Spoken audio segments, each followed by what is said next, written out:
उठाओ लूंगी बजाओ पूंगी, ये बहुत चला था। मुंबई से ही एक शब्द का जन्म हुआ, भैया जी। वो जब बिहार के लोग गए तो लगातार पीटा गया, इनके बारे में लफंदर तक लिखा गया है। उत्तर भारतीयों का जो सम्मान होता है उसको शिवसेना ने अपने पैरों तले रौंदा है। तेजस्वी प्रसाद यादव जी अपने इतिहास को भूल गए। बहुत सारे ऐसे बिहारी हैं जो शिवसेना को किसी भी हालत में वोट देना पसंद नहीं करते हैं। तेजस्वी यादव जी को अपने पिता के अपमान को याद रखना चाहिए था। ठाकरे जी ने वहां से मजदूरों को बिहार भेजने के लिए साधन की व्यवस्था नहीं की। एक फिल्म एक्टर सोनू सूद ये जिम्मेवारी उठाता है। मुंह में राम बगल में छुरी, ये खंजर रखते हैं अपने हाथ अपने पीठ के पीछे।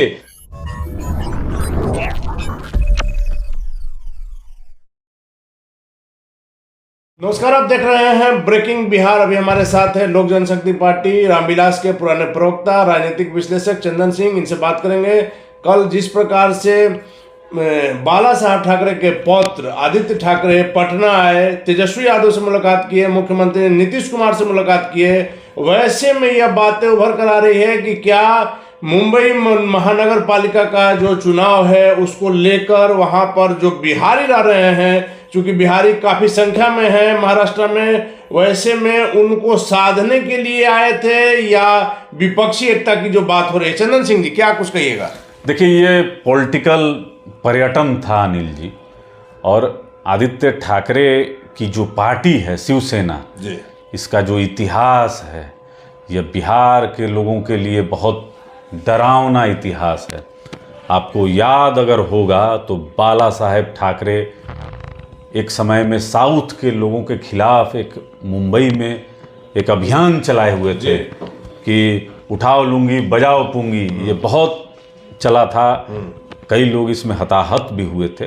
उसके बाद ये शिफ्ट हो गया उत्तर भारतीयों के विरोध में, पूर्वांचल के लोगों पे, और महाराष्ट्र से ही खास करके मुंबई से ही एक शब्द का जन्म हुआ, भैया जी।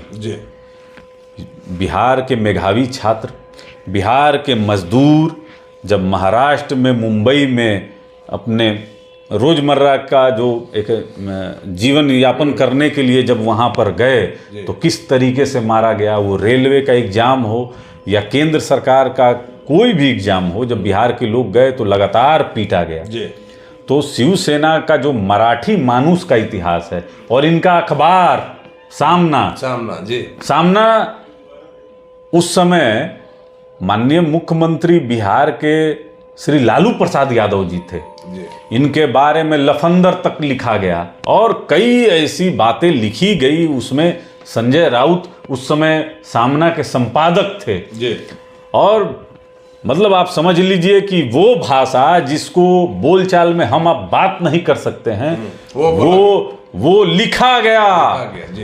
और बिहारियों की क्या जो सम्मान होता है, उत्तर भारतीयों का जो सम्मान होता है, उसको शिवसेना ने अपने पैरों तले रौंदा है। तो किस प्रकार से तेजस्वी प्रसाद यादव जी अपने इतिहास को भूल गए। कहा जाता है कि जो समाज, अनिल जी, जो समाज अपने इतिहास को भूल जाता है वो भविष्य कभी उज्जवल नहीं बना सकता है। आप देश के यशस्वी प्रधानमंत्री आदरणीय नरेंद्र मोदी जी, आदरणीय गृह मंत्री अमित शाह जी के खिलाफ एक रणनीति तैयार कर रहे हैं और उस रणनीति में आप आदित्य ठाकरे को बिहार बुलाते हैं। आप पटना एयरपोर्ट पर क्यों नहीं आदित्य ठाकरे को आपने कहा कि पूरे बिहार से हाथ जोड़कर आप अपने दादा बाला साहेब ठाकरे और पिता उद्धव ठाकरे का जो कृत्य है उस पर माफी क्यों नहीं मांगते हैं? राज ठाकरे का आपको तो माफी मांगनी चाहिए थी। अभी हाल फिलहाल की घटना है अनिल जी, सुशांत सिंह राजपूत की हत्या हुई मुंबई में। वो शक के दायरे में हत्या या आत्महत्या बहुत बड़ा एक बवंडर खड़ा हुआ।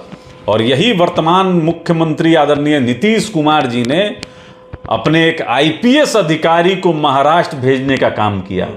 उस समय उद्धव ठाकरे जी महाराष्ट्र के मुख्यमंत्री थे और आदित्य ठाकरे मंत्री थे। क्या किया इन्होंने? एयरपोर्ट से उतरते ही उस आईपीएस अधिकारी को गिरफ्तार कर लिया जाता है, क्वारंटीन किया जाता है, तो इसका मतलब क्या समझा जाए? इसका साफ संदेश है। देखिए, वहां से बिहारियों का उत्पीड़न किया गया और बहुत सारे ऐसे बिहारी हैं जो शिवसेना को किसी भी हालत में वोट देना पसंद नहीं करते हैं। यह बीएमसी का चुनाव है, बीएमसी पर कब्जा शिवसेना चाहती है। उद्धव ठाकरे की, आदित्य ठाकरे की शिवसेना जो है यह कब्जा करना चाहती है और उसी के लिए कहीं ना कहीं यह तेजस्वी प्रसाद यादव जी के पास बिहार आकर शॉल ओढ़ाकर शिवाजी की मूर्ति देकर तो कहीं ना कहीं वही सवाल आ रहा है कि एक तरफ जहां आपने बिहारियों को लातम जुत्तम किया महाराष्ट्र में, मुंबई में, और आज आप अपना मतलब आया है तो मुख्यमंत्री नीतीश कुमार भी भूल गए और तेजस्वी यादव भी भूल गए। देखिए, तेजस्वी यादव जी को अपने पिता के अपमान को याद रखना चाहिए था। तेजस्वी प्रसाद यादव जी ने कहा कि पुराने कब्र को मत खोदिए जी, तो पुरानी गलती शिवसेना ने की है, वो माफी मांग ले। माफी मांगने में आदित्य ठाकरे से जब पूछा गया तो बात को घुमा दिया उन्होंने जी। लेकिन देखिए, राजनीति में हो सकता है अनिल जी कि व्यक्ति के बीच में अगर कड़वाहट हो उसको वो सुलझा सकता है, लेकिन जब एक समाज में ये संदेश चला जाए कि आप उस समाज के दुश्मन हैं, तो बिहार रूपी जो समाज हम लोग का है, उत्तर प्रदेश के जो लोग हैं, जो हिंदी पट्टी के लोग हैं, वो महाराष्ट्र में कभी भी शिवसेना हो या मन से हो कभी वोट देना पसंद नहीं करते हैं। यही बेचैनी इनको है। आज भी बाहर में लोग मजबूरी में रह रहे हैं, भय में रह रहे हैं। बिल्कुल। और बिहार में किसी चीज की फैक्ट्री नहीं है, लेकिन मजदूरों की फैक्ट्री जरूर है। देखिए, सबसे बड़ी बात है कि ये जो मजदूरों का पलायन है अनिल जी, ये पिछले 32 साल से हो रहा है, 32-35 साल से हो रहा है। एक समय राष्ट्रीय जनता दल का यहां पर शासन था जो जंगल राज कहा जाता था। आज माननीय मुख्यमंत्री नीतीश कुमार जी का शासन है, तब भी पलायन नहीं रुक रहा है। आप कोविड के समय याद कीजिए वो पलायन, हमको आज भी याद है कि श्री उद्धव ठाकरे जी ने वहां से मजदूरों को बिहार भेजने के लिए साधन की व्यवस्था नहीं की। एक फिल्म एक्टर सोनू सूद ये जिम्मेवारी उठाता है और भारत सरकार अपने खर्चे पर ट्रेन चलाकर और उत्तर भारतीयों को लाने का काम करता है। पैदल आए थे, आपको वो दिन याद होगा। बिल्कुल बिल्कुल। और बिहार में इतने साल से मुख्यमंत्री नीतीश कुमार का राज है, इसके पहले लालू जी का राज था। क्यों नहीं कोई फैक्ट्री लगी? इन सब विषयों पर तेजस्वी प्रसाद यादव को जवाब देना पड़ेगा। अभी कुर्नी का उपचुनाव है, उस चुनाव में जब यह जाएंगे तो जनता को बताना पड़ेगा कि किस तरीके से यह समझौता कर लिए विचारों का। माननीय मुख्यमंत्री को प्रधानमंत्री पद की लालसा है और आप जल्दी से इनको ठेल कर आगे बढ़ाना चाहते हैं कि हम बैठ सकें उस कुर्सी पर। जल्दबाजी है, हड़बड़ाहट दिख रही है तेजस्वी प्रसाद यादव जी में। लेकिन मुख्यमंत्री जी भी तो कह रहे हैं कि इन्हीं को आगे बढ़ाना है। हाँ, तो इन्हीं को आगे बढ़ाना है। अब कितना आगे बढ़ाना है तो समय बताएगा, लेकिन हम लोग तो वो भी समय देखे हैं कि 3 महीना पहले ही से तेजस्वी प्रसाद यादव जी चुप हो गए माननीय मुख्यमंत्री जी के पक्ष में। तो बिहार में अपराध नहीं दिख रहा है। जो गृह मंत्री माननीय मुख्यमंत्री जी हैं, बिहार में अपराध नहीं दिख रहा है, भ्रष्टाचार नहीं दिख रहा है। कई सारी वैकेंसियों में जो पर्चे लीक कर जाते हैं एग्जामिनेशन का, वो सब नहीं दिख रहा है। लूट है, कई तरह के विषय हैं बिहार में। तो जनता भली भांति अनिल जी, कल तक जिन बातों पर आप मुख्यमंत्री को अनाप शनाप बोलते थे, आज तो सारा बोलती बंद है। बिल्कुल। देखिए किस तरीके से सदन में खड़े होकर माननीय मुख्यमंत्री जी ने तेजस्वी प्रसाद यादव जी को कहा था कि आज से पहले क्या होता था बिहार में, शाम में क्या होता था, जाओ अपने बाप दादा से पूछ लो। और वहीं तेजस्वी प्रसाद यादव जी कहते थे कि बड़का झूठा मुख्यमंत्री हैं श्री लालू प्रसाद यादव जी। पलटू चाचा क्या क्या कहे हैं, पलटू चाचा का भी नामकरण तो तेजस्वी प्रसाद यादव नहीं किया है। लेकिन चंदन जी, एक बात फिर उभर कर आ रही है कि मुख्यमंत्री नीतीश कुमार कहीं फिर तेजस्वी को दगा देकर बीजेपी में न चले जाए। बहुत आश्चर्य का विषय नहीं है, क्योंकि ये जो अपना एक ट्रैक रिकॉर्ड बना लिए हैं, वो ट्रैक रिकॉर्ड तो यही बताता है कि कि जब इनके कुर्सी पर खतरा दिखाई देगा तो हमेशा मुख्यमंत्री एक ये अपना गठबंधन ऑप्शन बदल लेके लेंगे। चलते हैं। गठबंधन के विश्वसनीयता इनकी समाप्त हो गई है।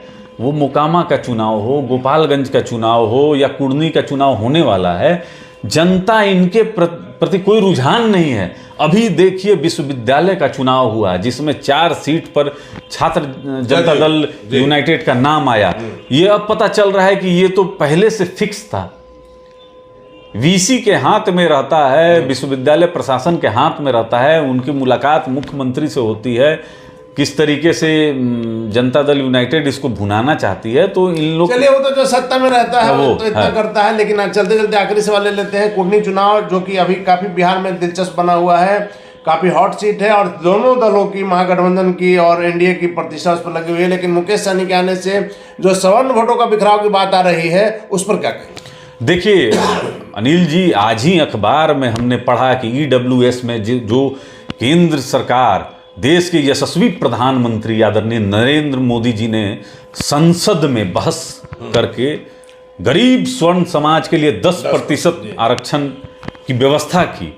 कुछ लोग सुप्रीम कोर्ट पहुंच गए और सुप्रीम कोर्ट ने भी यह मोहर लगाने का काम किया कि 10% आरक्षण गरीब स्वर्णों को मिलना चाहिए।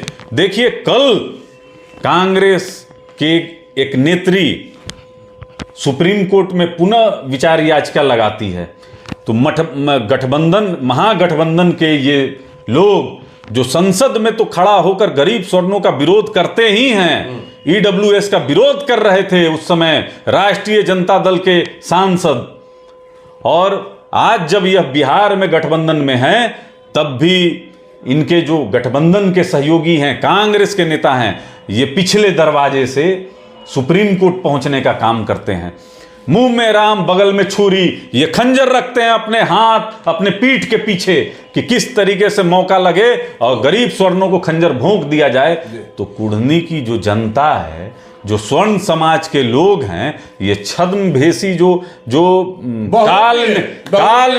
काल नेमी रूपी जो लोग हैं, उनको पहचानेंगे नहीं कि किस तरीके से वहां पे स्वर्ण समाज के वोट को डाइवर्ट करने के लिए, बिखराव करने के लिए प्रत्याशी दिया गया है। तो आप मान रहे हैं कि मुख्यमंत्री गरीब स्वर्ण जो देखिए राष्ट्रीय Janata Dal A to Z की पार्टी अपने को कहती है, और इनके मंत्रिमंडल से सुधाकर सिंह जैसे जो युवा और तेज तरार नेता होते हैं उनको बाहर कर दिया जाता है। तो बाहर कर दिया जाता है। तो जो स्वर्ण समाज के लोग हैं वो देखेंगे ना कि इसी गठबंधन के लोग हैं, वो अभी पुनर्विचार याचिका के नाम पर सुप्रीम कोर्ट में बार बार चले जाते हैं हकमारी करने के लिए। चंदन जी समाज जो है वो भारतीय जनता पार्टी और देश के यशस्वी प्रधानमंत्री आदरणीय नरेंद्र मोदी जी ने जो काम किया है, बिहार के विकास में जो काम किया है, विशेष पैकेज देने का जो काम किया है, आज आप जगह जगह जो आप रोड देख रहे हैं और विकास के कई ऐसे कार्य हैं अनिल जी जो माननीय प्रधानमंत्री जी के द्वारा किया गया है। भारतीय जनता पार्टी उसको लेकर जाएगी और देश में कई योजना है, उज्ज्वला योजना से लेकर अगर हम योजना, आपका कहना है कि जनता जो है वो प्रधानमंत्री के कार्यों को, प्रधानमंत्री के चेहरा पर वोट दे देगी। चलिए धन्यवाद आपका। तो थे हमारे साथ चंदन सिंह जी जो लोक जनशक्ति पार्टी रामविलास के पूर्व प्रवक्ता रहे हैं और राजनीतिक विश्लेषक हैं। इनका कहना है कि कल जिस प्रकार से आदित्य ठाकरे आए थे, उनके आने में कोई मनाही नहीं है, लेकिन उनको बिहार की जनता से माफी मांगना चाहिए था जो उनके पूर्वजों ने किया है। बिहार की जनता को जो अपमान किया गया मुंबई में, महाराष्ट्र में, इसके लिए माफी मांगना चाहिए था। और उस समय तेजस्वी यादव के पिता की सरकार थी। साथ ही साथ कुर्नी चुनाव में जनता प्रधानमंत्री नरेंद्र मोदी के चेहरे पर वोट करेगी। हालांकि आगे क्या होगा देखना काफी दिलचस्प होगा। फिलहाल आप बने रहे ब्रेकिंग एक्शन।